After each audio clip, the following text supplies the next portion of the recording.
हाँ जी, तो भाई लोग इंडिया वर्सेस ऑस्ट्रेलिया के बीच में पांचवा टेस्ट मैच का पहला दिन आज खत्म हो चुका है और डे खत्म होते होते तक एक हाई इंटेंसिटी मैच में आ गई। जब उस्मान ख्वाजा बल्लेबाजी कर रहे थे और तीसरा ओवर जसप्रीत बुमराह लेकर के आए थे, अपने स्पेल का दूसरा ओवर लेकर के आए थे और चाह रहे थे Jasprit Bumrah as a captain कि आज कम से कम 4 ओवर गेंदबाजी करी जाए ऑस्ट्रेलियन बल्लेबाजों को ताकि विकेट लेने का चांस बने। और उस चक्कर में उस्मान ख्वाजा थोड़ा सा लेट करना चाहते थे कि बस ये आखिरी ओवर है, इसके बाद ना खेलना पड़े।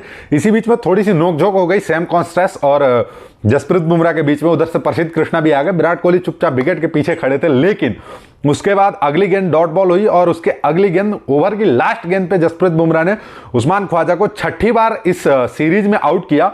और भाई साहब उसके बाद जो मतलब अग्रेशन दिखा वो उस्मान ख्वाजा की तरफ नहीं दिखा, वो अग्रेशन सैम कॉन्स्टेंस की तरफ ज्यादा दिखा। उधर से विराट कोहली चिल्लाते आए, इधर से जसप्रीत बुमराह जा रहे हैं, इधर से प्रसिद्ध कृष्णा, सारे खिलाड़ी इर्द गिर्द सैम कॉन्स्टेंस के। भाई साहब मतलब एक हाई इंटेंसिटी मतलब क्रिएट हो गई है और ये भाई साहब ये नेक्स्ट लेवल पे जाएगी। आगे के 4 दिन और भी बहुत ज्यादा ड्रामेबाजी देखने को मिलेगा, नो डाउट इसमें बहुत मजा आएगा। आओ यार, तो आज के मैच पे शुरू से शुरू करते हैं। आज का जब टॉस हुआ, टीम इंडिया टॉस जीती। रोहित शर्मा और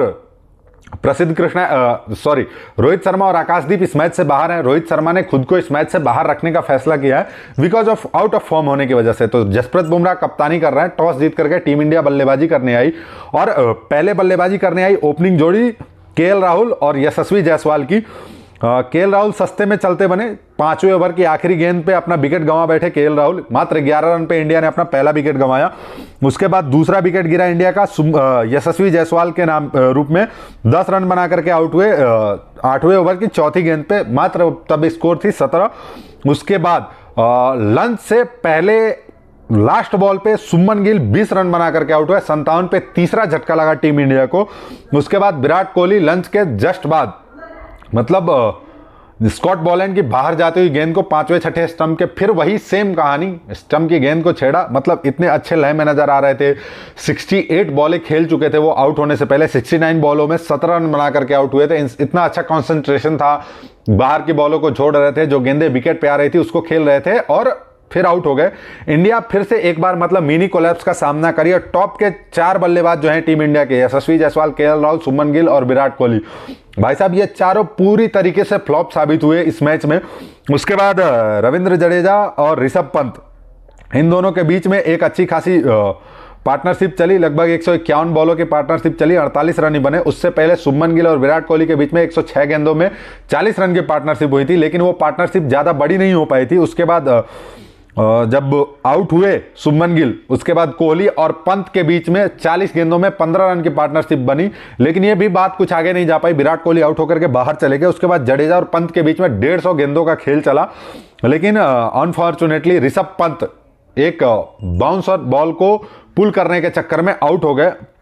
स्कॉट बॉलैंड की गेंद पे पैट कमिंस को अपना कैच थमा बैठे। उसके बाद अगले ही गेंद पे नीतीश रेड्डी स्लिप में स्टीव स्मिथ को कैच थमा बैठे। खैर कोई बात नहीं, होता है यार, जब आप शतक लगा लो फिर उसके बाद अचानक से होता है। यही टेस्ट क्रिकेट है भाई, वो आपको टेस्ट करता है कि आप एक टाइम पे हाई होते हैं, फिर आगे जाके मैचों में आप लो हो जाते हैं। जैसे ट्रेविस हेड का आपने देखा होगा, 151 रन बनाया, 140 रन बनाया, 151 बनाया। उसके बाद पिछले दोनों पारियों में वो कुछ खास कर नहीं पाए थे, तो ये चीज होता है, ये नॉर्मल है।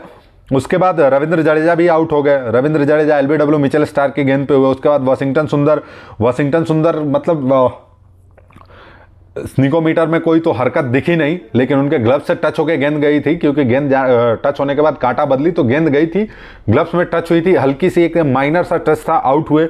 उसके बाद प्रसिद्ध कृष्णा और जसप्रीत बुमराह के बीच में एक पार्टनरशिप लगी, 20 रनों की पार्टनरशिप लगी।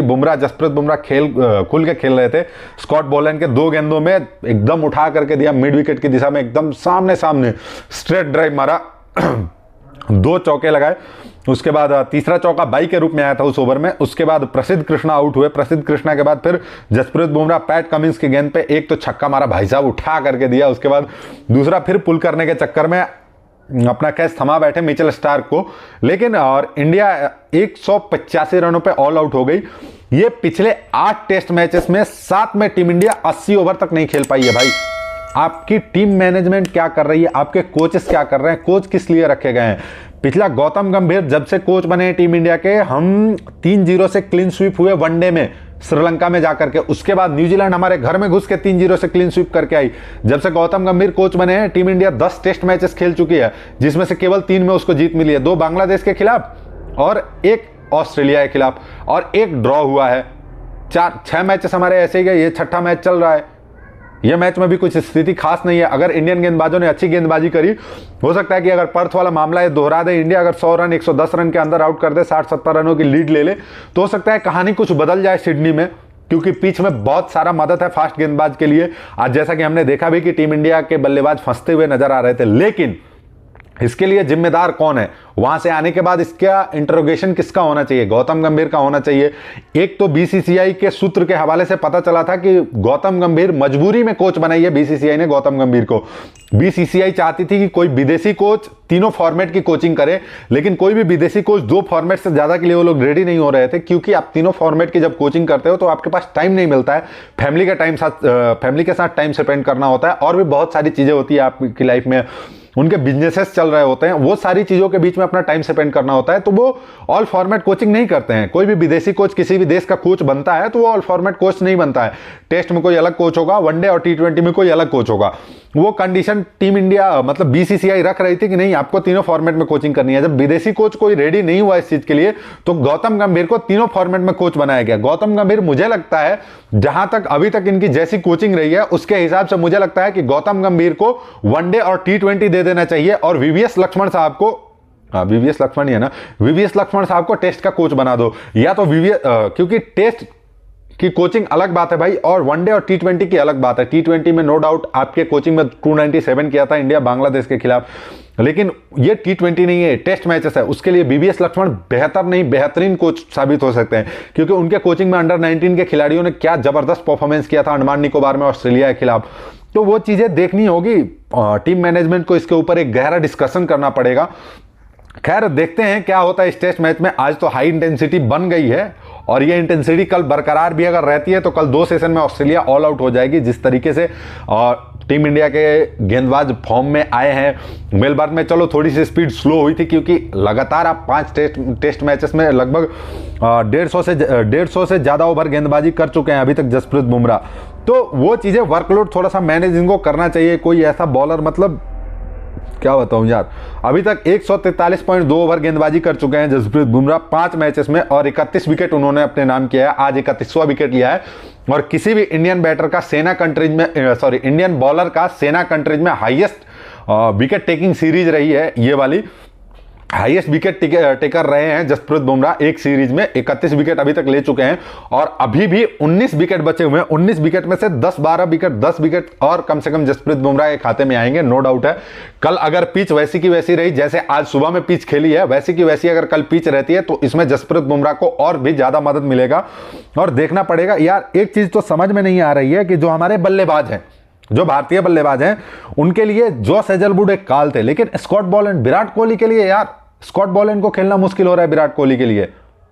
एक तो चलो जॉस हेजलवुड अच्छे क्वालिटी के गेंदबाज हैं, मिचेल स्टार्क अच्छे क्वालिटी के गेंदबाज हैं, ये दोनों गेंदबाज थे तो डर लगता था कि यार विराट कोहली के सामने, क्योंकि विराट कोहली अपने पीक खेल चुका है, उनका जो पीक आवर था वो खत्म हो चुका है। अब उनका आखिरी एंड चल रहा है कि 2-3 साल और खेलेंगे, 3 से 4 साल और 3 साल मुश्किल से मुश्किल 4 साल और खेलेंगे, उससे तो खेल नहीं पाएंगे। वो उसमें यार ठीक है, आप इतने तगड़े बल्लेबाज, 27,000 रन बनाना इंटरनेशनल क्रिकेट में आसान नहीं होता, लेकिन एक स्कॉट बॉलैंड जैसे गेंदबाज के ऊपर आप आउट हो जा रहे हैं, ये कहीं से भी जस्टिफाई करने वाला नहीं है। टॉप ऑर्डर इस तरीके से धाराशायी हो जा रहा है एक ऑस्ट्रेलिया के सामने, तो ये अच्छी बात नहीं है। उसके बाद सेकेंड इनिंग में ऑस्ट्रेलिया आई बल्लेबाजी करने के लिए 3rd सेशन में, और मात्र 3 ओवर ने ऑस्ट्रेलिया ने बल्लेबाजी करा। सैम कॉन्स्टेंस पहले ही गेंद पे आगे बढ़कर के जसप्रीत बुमराह को चौका लगाया, लेकिन जसप्रीत बुमराह भाई साहब क्वालिटी बॉलर है। ऐसे ही जसप्रीत बुमराह की तारीफ दुनिया नहीं कर रही है, दुनिया के जितने भी महान खिलाड़ी हैं वो सब मान के चल रहे हैं कि फास्ट बॉलर वसीम अकरम के टक्कर के गेंदबाज हैं। वसीम अकरम अपने पीक पे जैसे थे उनसे भी बढ़िया गेंदबाजी कर रहे हैं जसप्रीत बुमराह, तो वो चीजें आप जसप्रीत बुमराह से पंगा नहीं ले सकते हैं। और जब तीसरे ओवर के चौथी गेंद पे 5वें गेंद के लिए जसप्रीत बुमराह रेडी हो रहे थे, तो 1-2 बार उन्होंने एक बार मना किया उन्होंने, जसप्रीत बुमराह थोड़ा सा गुस्सा हुए, क्या कर रहे हो यार, और गेंदबाजी करनी है हमें।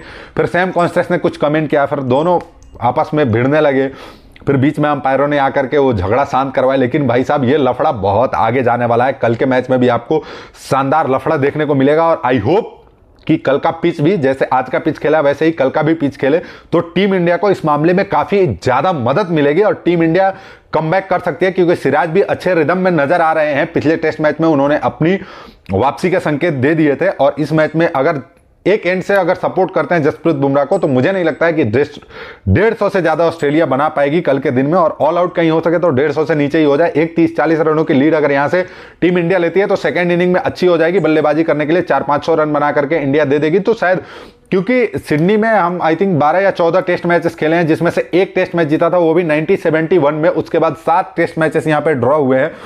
पिछला भी जो हमारा बॉर्डर गावस्कर ट्रॉफी 2020-21 का बॉर्डर गावस्कर ट्रॉफी था वो भी हमारा यहां पे ड्रॉ ही हुआ था, हम जीते नहीं थे। लास्ट जीते थे हम सिडनी में 1978 में। तो जैसे हमने गावा का घमंड थोड़ा सा जीत करके वैसे ही यहां का घमंड हम तोड़ सकते हैं भाई साहब। 1978 यानी कि 36-37 साल बाद हम जीत जाए, लेकिन वैसा अभी सिचुएशन लग नहीं रहा है। लेकिन अब सारे हमारे बॉलरों के ऊपर निर्भर करता है कि बॉलर हमारे कैसे बॉलिंग करते हैं, क्या टारगेट हम देते हैं, क्या मतलब ऑस्ट्रेलिया से हम लीड लेते हैं नहीं ले पाते हैं, ये कल के दिन में डिसाइड हो जाएगा।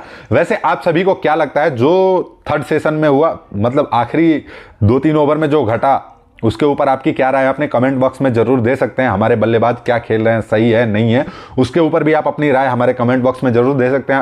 आपको हमारी वीडियो कैसी लगी, अगर वीडियो अच्छी लगी हो तो वीडियो को लाइक कीजिएगा, चैनल को सब्सक्राइब कीजिएगा। मिलते हैं नेक्स्ट वीडियो में, तब तक के लिए जय हिंद दोस्तों।